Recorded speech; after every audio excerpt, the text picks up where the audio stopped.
Maayong adlaw mga higala! Welcome na sab sa Coffee Break with Jupe! Episode 5 na ta! Ug karon lahini kay mas lawom, mas personal. Atong topic, pagpuyo nga naay peace of mind.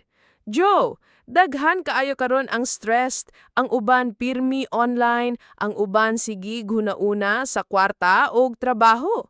Para nimo, unsa man gyud ning gitawag na peace of mind? Para nako Liz, ang peace of mind kay dili lang kalinaw sa palibot, kundi kalinaw sa sulod nato. Kana nga feeling na bisan unsa pay gubot sa gawas, naam iapon kay kahupayan.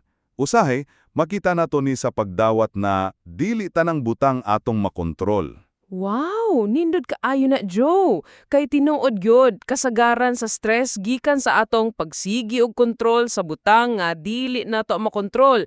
Sama sa panahon, sama sa batasan sa uban. Pero kung atong nang dawaton, mas sayon magpuyo nga kalma. Exactly.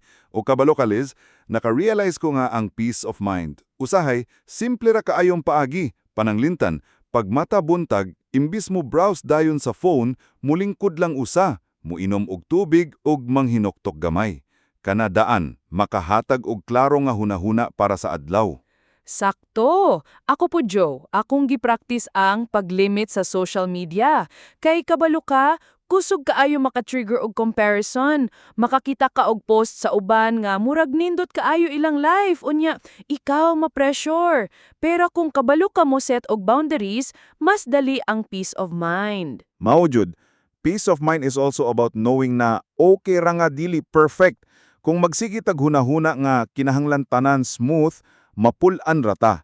Pero kung kabalo ta nga normal ang ups and downs, mas mabaga ta og kusog sa sulod. Nice point, Joe. O gusto na ko i-share nga ang gratitude pod usa ka dako nga paagi. Kung makamao ta magpasalamat bisan sa gamay, maka-feel jud ta og peace. Pananglintan, thankful ta nga kumpleto atong pamilya, nga naatay trabaho, nga naapatay makaon. Dili gid nato i-take for granted. Oo Liz, og napod ko'y nadunggan nga tambag. Kung gusto ka og peace of mind, kinahanglan kabalo ka mo pili og tao nga imong palibuton. Kung toxic ang imong kuyog, dali kayo ka madrin. Pero kung healthy ug supportive sila, bisan lisod ang adlaw, naagihapon kay kalinaw. Exactly! Relationships matter! Og listeners, basin makarelate mo ani.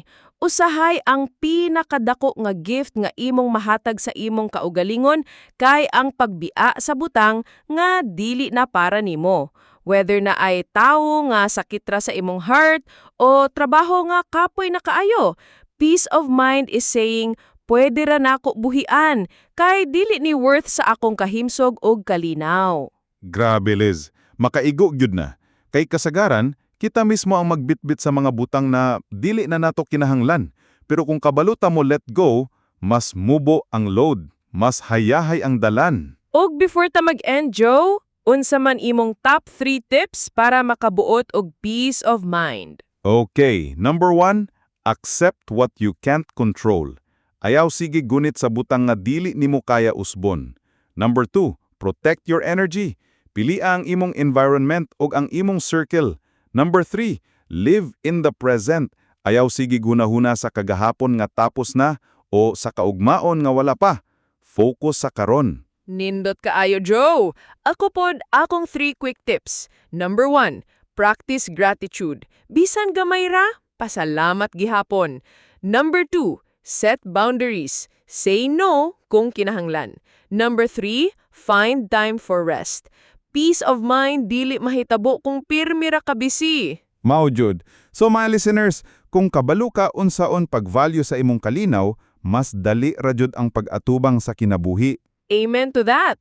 Mauna siya mga higala, episode 5 sa Coffee Break with Jupe. Pagpuyo nga naay peace of mind. Dili sayon, pero posible. Og importante, ang peace dili kinahanglan paliton, naara na sa atong kasing-kasing. Salamat sa pagpaminaw ug hinaot nga inyong adlaw, mas magaang tungod sa ani nga panagstorya. Till next time mga higala, this has been Coffee Break with Jupe.